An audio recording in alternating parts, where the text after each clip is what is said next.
Kuzuzampo and a very warm welcome to Bhutan This Week, our weekly news magazine program. I'm Kinzang Hadin. Our top stories of the week. His Majesty the King grants Da to secretaries and officers, confers Kabne and Pata to 2 individuals. Bhutan Council for School Examinations and Assessment declares classes 10 and 6 results. And ACC study finds 10 public services vulnerable to corruption. His Majesty the King granted Da to appoint 4 government secretaries and promote 13 officers of the armed forces on 3rd February. His Majesty also conferred Kabne and Pata to 2 individuals. Her Royal Highness Princess Sonam Dechenwangchuk, the President of GSW Law, the Prime Minister Dashu Tsering Tobge, Lieutenant General Bato Tsering, Chief Operations Officer of the Royal Bhutan Army and the Chairperson of the Royal Civil Service Commission were present for the ceremony. Pemba Wanchu, Acting Secretary of Ministry of Health, Tseong Sidoji, Acting Secretary of Ministry of Education and Skills Development, Lekiwamo, Acting Secretary of Ministry of Finance, and Jigme Tenzin, Acting Secretary of GovTech Agency, were appointed secretaries of their respective agencies. The acting secretaries were appointed by the RCSC in 2022 with the provision that after at least 1 year in their positions and based on their performance during that period, they may be recommended for appointment as secretaries. 3 officers from the RBA, 3 officers of the RBG and 7 officers from the RBP also received Da from His Majesty the King on their promotion from the rank of Lieutenant Colonel to Colonel. His Majesty the King conferred Kabne and Pata to the founding dean of the Jigme Singye Wanchu School of Law, Sangye Doji. Sangye Doji worked as the project director for the establishment of Bhutan's first and only law school, which was established by a royal charter in 2015. His Majesty also granted Kabne and Pata to Jigme User, Drilum specialist at the Department of Culture. Jigme User, who joined civil service in 1995, has led the coordination of traditional and cultural ceremonies for important national events since 2008. This is Kipchu for BVS News. If everything goes as planned, in the next few years, people in rural areas will be able to grow high-value fruits both for local consumption and export. The 3rd phase of the Million Fruit Tree Plantation Project was launched at Cham Mendi of Wancha Geok on 5th February, coinciding with the 8th birthday of His Royal Highness the Gyaltse.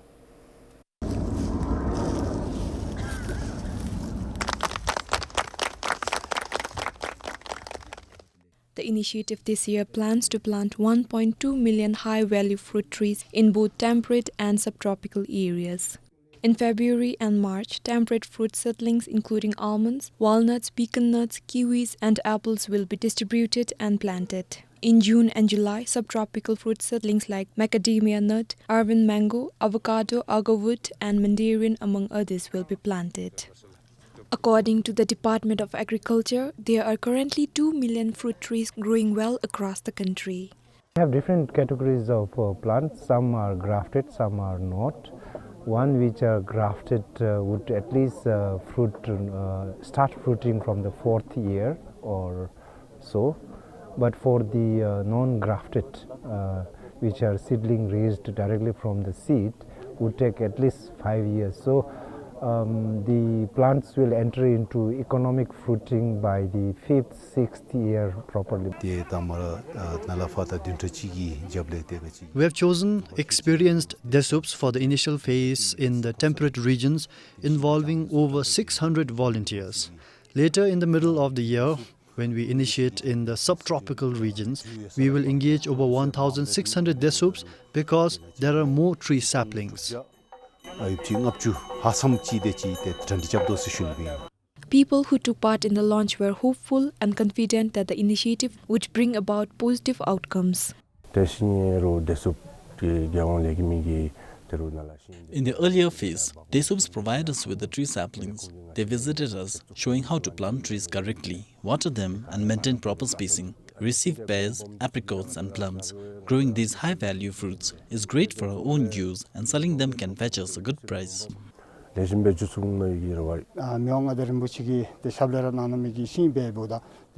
are receiving the tree saplings from His Majesty the King, and experts from the Department of Agriculture have carefully chosen the best varieties for us. I believe this will help us become more self-sufficient in food and also generate good income in the future. That is why I am planning to plant as many saplings as I receive this year. The Million Fruit Trees Project, a joint initiative of the Desung National Service and the Ministry of Agriculture and Livestock, was launched in 2022 to bring youth closer to rural Bhutan, foster food security, and support farmers. The first phase planted fruit seeds of 22 different varieties across the country within 2.5 months, and the second phase planted more than 1.3 million fruit trees. For Namgyewan in Paro, this is Tashdekar for PBS News. Artificial intelligence (AI) is changing the way humans work, communicate, and live as the world becomes increasingly advanced in terms of technology. The concept is relatively new for a developing country like Bhutan, but it is necessary to navigate the fast-changing technologically driven world. Well-intended initiatives in any form to educate the Bhutanese population about the emergence of AI and its impacts on human lives will play a crucial role in ensuring that Bhutanese can navigate the evolving AI landscape. In this story, our interns met with a group of Bhutanese who have formed a network called the Bhutan AI Society, working towards creating a thriving AI community to foster dialogues and networking. Images, audio, and videos created using generative AI are taking the internet by storm. While many use the technology's capabilities for a good cause or for an entertainment purposes, some create indecent content to defame people, mostly on social media. Some can identify AI-generated content, but many cannot due to a lack of AI literacy, as the technology is new to the vast majority of Bhutanese netizens. The Bhutan AI Society intends to address this by educating the public through a comprehensive AI literacy. The group's founder Kunzang Topke says they have 4 focus areas, which include forming a thriving AI community that will encourage dialogues, networking, and knowledge sharing by bringing together people from all walks of life. Focus number 2 is informing public or people on the impacts of AI, and also advocate and create awareness on the effects of AI. Focus number 3 is on policy innovation to complement the works being done by the government. So through our survey, case studies, and also the literatures we conduct. And the last one is whatever dialogues happening within the community, we will be focusing on converting these dialogues, these outcomes, these talks into creating a real usable tools. The Bhutan AI Society plans to have its first members meet towards the end this month to plan immediate activities needed for AI advancement in the country. The digital economy is a reality. Artificial intelligence, IoT, and a lot of other new technologies are going to be the norm going forward. It's important for us to come together. AI for good is something that I'm going to look forward to and focus on, and learn from the network and the society members in Bhutan and elsewhere.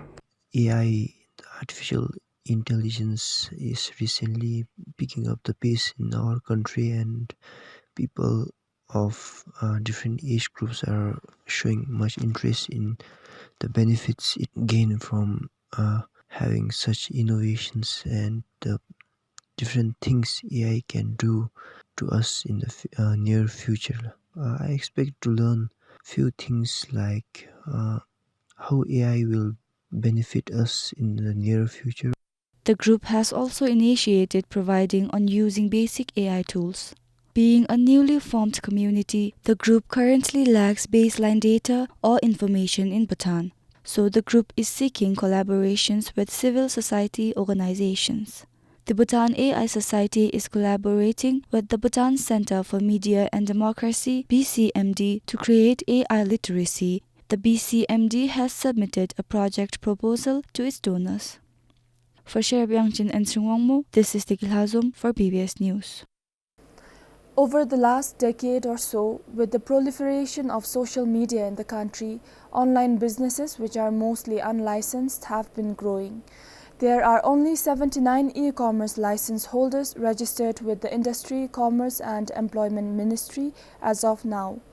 With the explosion of unlicensed online businesses, retailers who rely on walk-in customers say they have particularly been affected. Online businesses operate on a pre-order basis, allowing them to receive payments upfront and avoid the overhead costs of renting physical spaces. Most of the unlicensed online businesses post their goods online on social media platforms. Customers seek out the latest products and draw price comparison with products they see online. Shopkeepers in Thimphu say lenient or non-existent regulation for online businesses exempts them from paying business income tax. Besides, goods are sold at cheaper prices online. As we have to pay rent for the shop, our prices for the products are higher compared to the online business owners who do not have to pay rent. So there is a decrease in the number of customers visiting our shop, which is affecting our business. In order to mitigate the effect, the government needs to monitor the licensing of online businesses. The business isn't going well these days. There are barely any customers. Besides, the increase in online business has presented additional challenges. People come in looking for products they see online and demand similar products from our shop. Taxation should be applied to both retail and online businesses. If the government could inspect the matter of unlicensed online business, we would be grateful because our tax rate seems inflated and the online shop owners, on the other hand, seems to be earning more without any taxes imposed.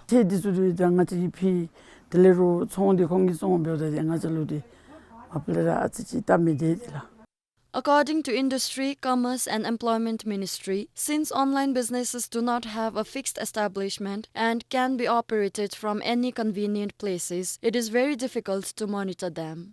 The ministry said it is currently developing an action plan to implement the e-commerce policy, which was approved last year.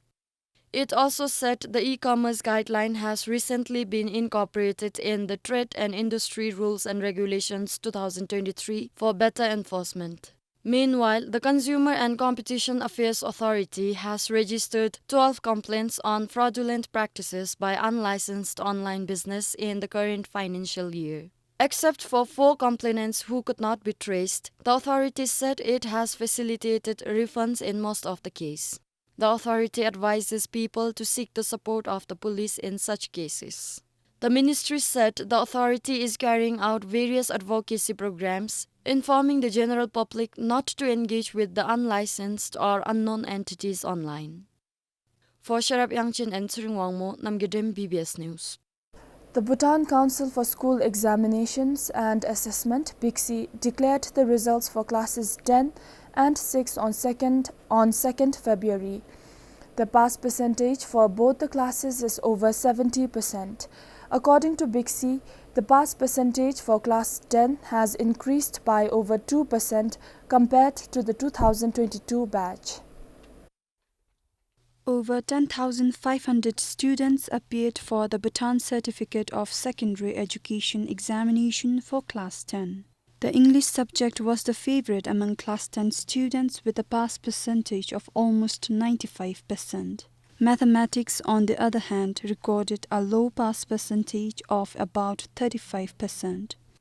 The Class 10 national topper is Eden Lakitomo from Ugen Academy, scoring 94%. In the second position is Nangsel Choki of Lungtenzampa Middle Secondary School with 93.4%, while Lusling Middle Secondary School's Sangedema scored 93.2% and secured the third position. The national topper said she was surprised by the news and credited her success to the trial examinations.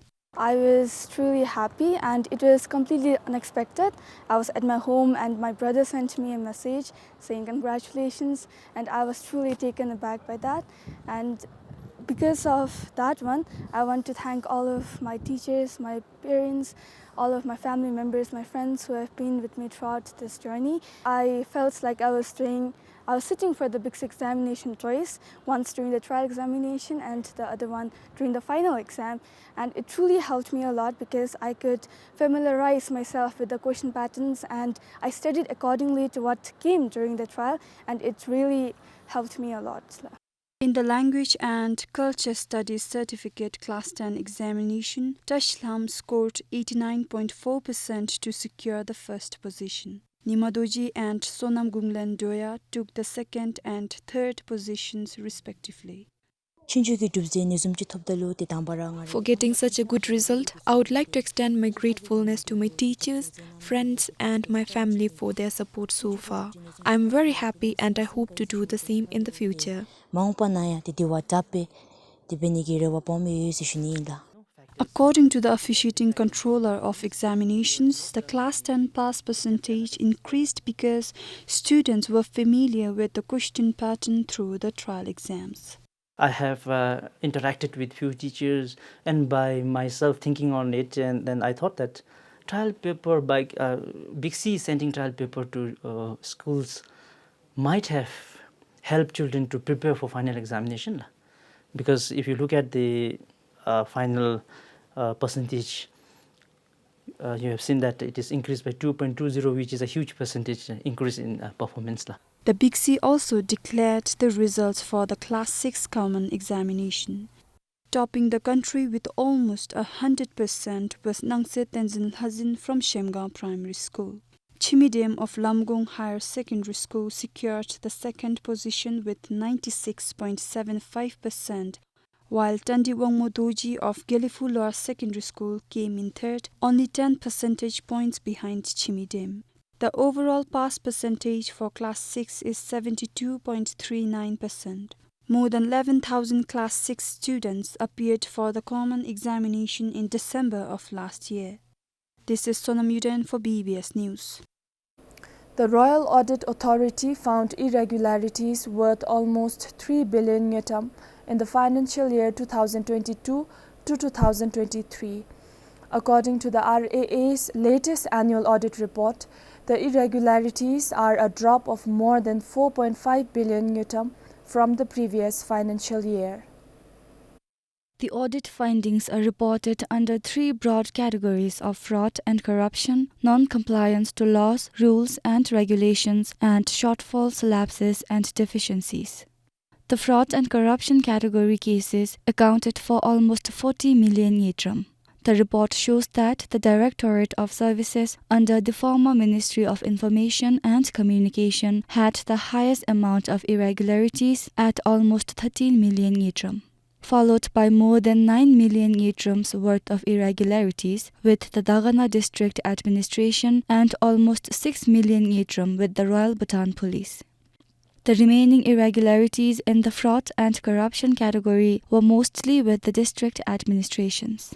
At more than 2.2 billion yetram, the non-compliance to laws, rules and regulations category accounted for almost 80% of the total irregularities. Almost 900 million yetrams worth of irregularities was found with the Punatsanchu Hydroelectric Project 2, followed by the Phinsaling Township Development Project with 450 million yetram of irregularities. The report also showed over 300 million yetram of irregularities with the Mandichu Hydroelectric Project Authority. The Department of Air Transport has almost 130 million yetrams worth of irregularities, while district administrations of Trongsa, Trashigan, Samti and Paro accounted for over 120 million in irregularities due to non-compliance to laws, rules and regulations.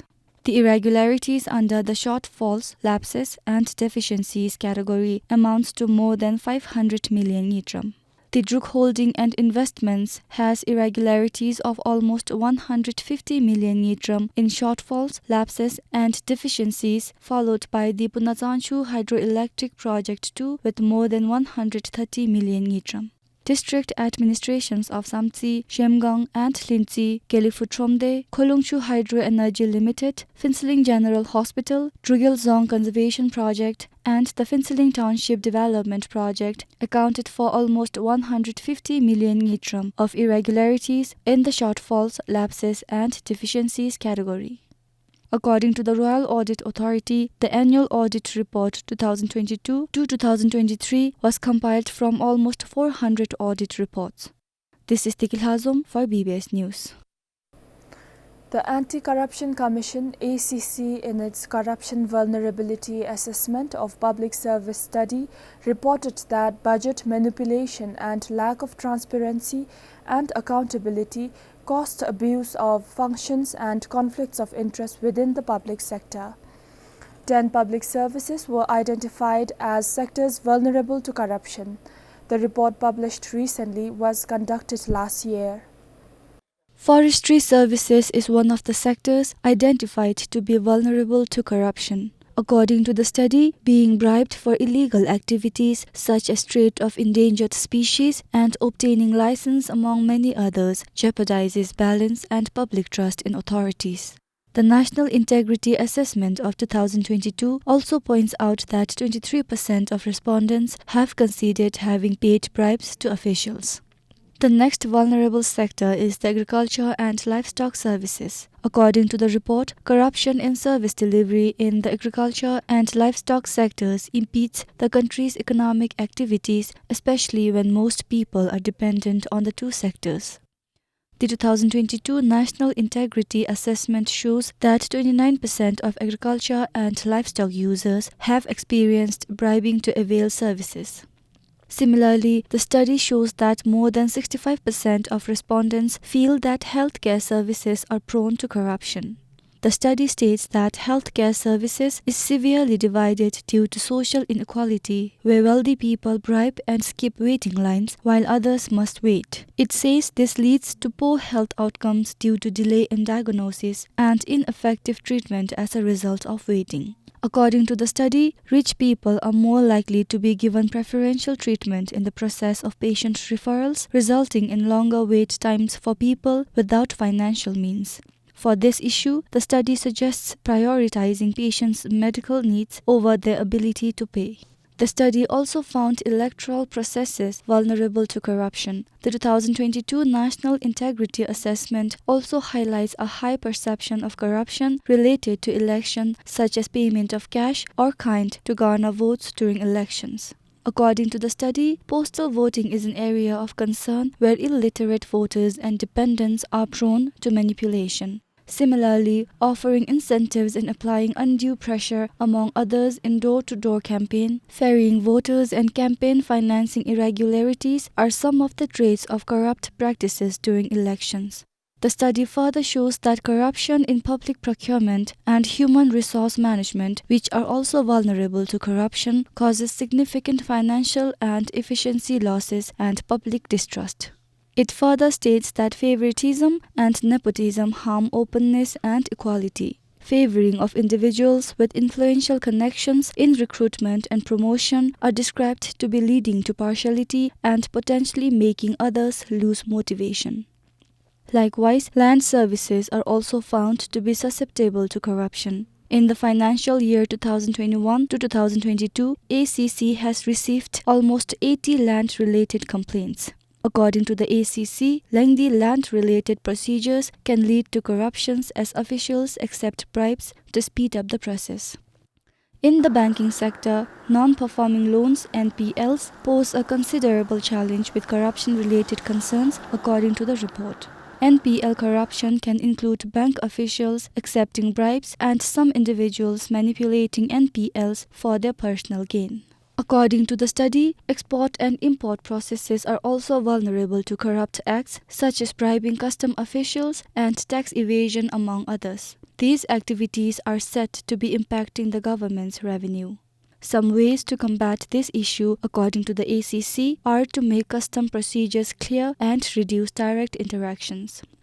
The final sector vulnerable to corruption, according to the study, is the tourism sector. Corruption in this sector includes bribing immigration officials, extortion of tourists, and embezzlement of tourism funds, among others. In order to solve this, the study suggests transparent and accountable practices, enforcing regulations, and public awareness. In 2023, Bhutan was ranked 26th out of 280 countries in the Corruption Perception Index with a score of 68. The score has remained unchanged since 2018. This is Dikil Hazum for BBS News. That's all for this week. Thank you for watching.